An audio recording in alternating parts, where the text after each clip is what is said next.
2004 12 अक्टूबर को मेरा यूनिवर्सिटी में पहला दिन था। उस दिन मैंने यूनिवर्सिटी में आयशा को पहली बार देखा था और उसे देखते ही मुझे पहली नजर में ही उससे मोहब्बत हो गई। लेकिन मुझ में इतनी हिम्मत नहीं थी कि मैं जाकर उससे अपनी मोहब्बत का इजहार कर सकूं। इसीलिए मैंने अपनी मोहब्बत को 1 साल तक गुमनाम रखा। फिर एक दिन आयशा मेरे पास आई और मुझे कहने लगी कि अगर तुम मुझसे मोहब्बत करते हो तो तुम उस मोहब्बत का मुझसे इजहार क्यों नहीं करते। मैं हैरान और परेशान हो गया कि इसको कैसे पता चल गया। फिर उसने मुझे बताया कि लड़कियों को आखिर पता चल ही जाता है कि कौन सा लड़का उन्हें किस नजर से देखता है, और तुम्हारी आंखों में मेरे लिए प्यार साफ नजर आता है। आयशा की ये बातें सुनकर मुझे बेहद खुशी हुई और फिर हम दोनों ने एक दूसरे से इजहार मोहब्बत किया।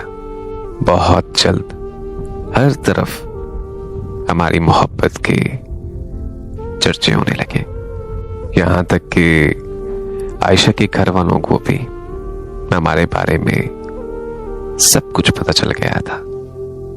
उन्होंने आयशा का घर से बाहर निकलना मुकम्मल तौर पर बंद कर दिया था, जिसकी वजह से आयशा ने खुदकुशी करने की कोशिश की थी। लेकिन अल्लाह का लाख लाख शुक्र है कि वो बच गई।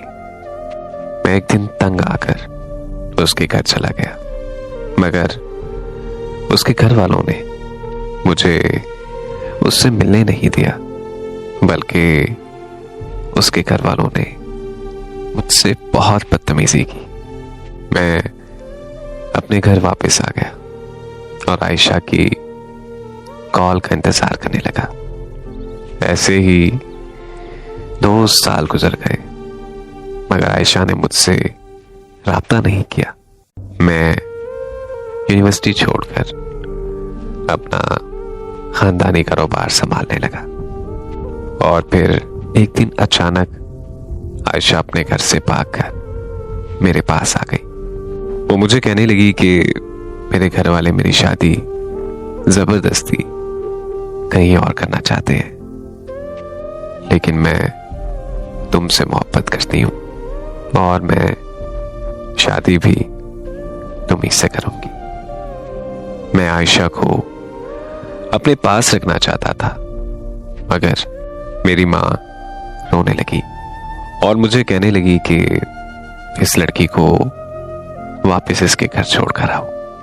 फिर मेरी माँ ने मुझे अपने सर की कसम दी कि मैं आयशा को इसके घर छोड़कर आऊं। आयशा मेरी मिन्नतें करती रही, मेरे सामने गिड़गिड़ा कर रोती रही, लेकिन मैं उसे अपने साथ लेकर उसके घर की तरफ निकल पड़ा। और फिर रास्ते में उसने मुझे कहा कि मैं अपनी जान दे दूंगी, मगर अब मैं घर वापस कभी नहीं जाऊंगी। तब मुझे अपनी मां की दी हुई कसम तोड़ना पड़ी, क्योंकि मुझे आयशा की जिंदगी बचानी थी। फिर मैं उसे सीधा अदालत ले गया और मैंने उससे निकाह कर लिया। ऐसा करने पर मेरे सौतेले बाप ने मुझे घर से निकाल दिया और आयशा के घर वालों ने मुझ पर अगवा का पर्चा करवा दिया। उसी अगवा के पर्चे में पुलिस वालों ने मुझे पकड़ लिया और आयशा को उसके घर वालों के हवाले कर दिया। जब मुझे अदालत में पेश किया गया तो आयशा ने जज साहब से कहा कि मुझे इस लड़के ने अगवा करके निकाह किया है।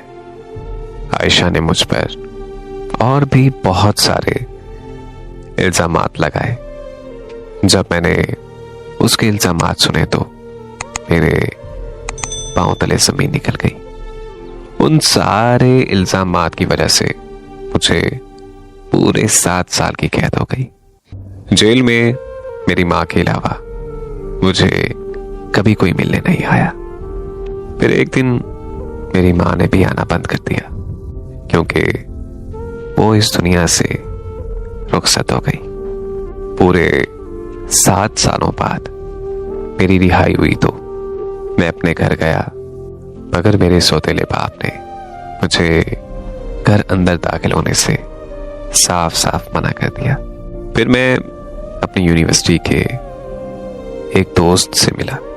उन दिनों मेरा वो दोस्त गैर कानूनी तरीके से लोगों को मुख्तलिफ तरीके से गैर मुल्क भेजा करता था, तो उसने मुझे भी गैर कानूनी तरीके से जर्मनी भेज दिया। जर्मनी आकर मैंने बहुत ज़्यादा मेहनत की और बहुत ज़्यादा पैसा कमाया, और फिर मैं 5 सालों बाद पाकिस्तान वापस आया और अपनी माँ की कब्र पर गया। मैं कब्र के पास बैठा दुआ कर रहा था कि मेरी नज़र आयशा पर पड़ी। वो किसी कब्र के पास चुपचाप बैठी हुई थी। मैं उसके पास गया तो वो मुझे देखते ही रोने लगी और आयशा मुझे कहने लगी कि प्लीज मुझे माफ कर दो, मैंने तुम्हारे साथ बहुत गलत किया है। लेकिन मैं मजबूर थी, क्योंकि मेरे चाचू ने मुझे धमकी दी थी कि अगर मैं अदालत में तुम्हारे खिलाफ बयान नहीं दूंगी तो वो मुझे और मेरी मां को जान से मार देंगे। मुझे अपनी जान की परवाह नहीं थी, लेकिन मैंने अपनी मां की जान बचानी थी। आयशा की बात सुनकर मैंने उसे माफ कर दिया। फिर मेरे पूछने पर आयशा ने मुझे बताया कि वो अपनी मां की कब्र पर आई है और हर रोज इस वक्त यहां पर दुआ के लिए आती है। फिर मैं आयशा से मिलने हर रोज कब्रिस्तान जाता रहा। हम दोनों बहुत देर तक बातें करते और हंसते रहते थे। उसने मुझे बताया था कि उसकी शादी हो गई थी और उसके 2 बच्चे भी हैं। फिर वो मुझे शादी करने के लिए फोर्स करने लगी कि अब मैं भी शादी कर लूं, और मैंने भी सोच लिया था कि अब मुझे भी शादी कर लेनी चाहिए। और इस तरह मैंने पाकिस्तान में ही एक लड़की से शादी कर ली। लेकिन मेरे इनवाइट करने पर भी आयशा मेरी शादी पर नहीं आई। शादी के बाद उसने कब्रिस्तान आना भी छोड़ दिया। मेरे जर्मनी वापस आने से एक दिन पहले मैं आयशा से मिलने उसके घर चला गया। वहां जाकर मुझे पता चला कि आयशा को मरे हुए 12 साल हो चुके हैं। जब मैं जेल में था तो आयशा ने खुदकुशी कर ली थी।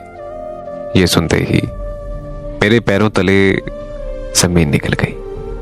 आयशा का कब्रिस्तान में मुझे मिलना हर किसी के लिए एक छोटी कहानी है, मगर मेरे लिए ये एक हकीकत है और जिसे मैं कभी भी नहीं झुठला सकता।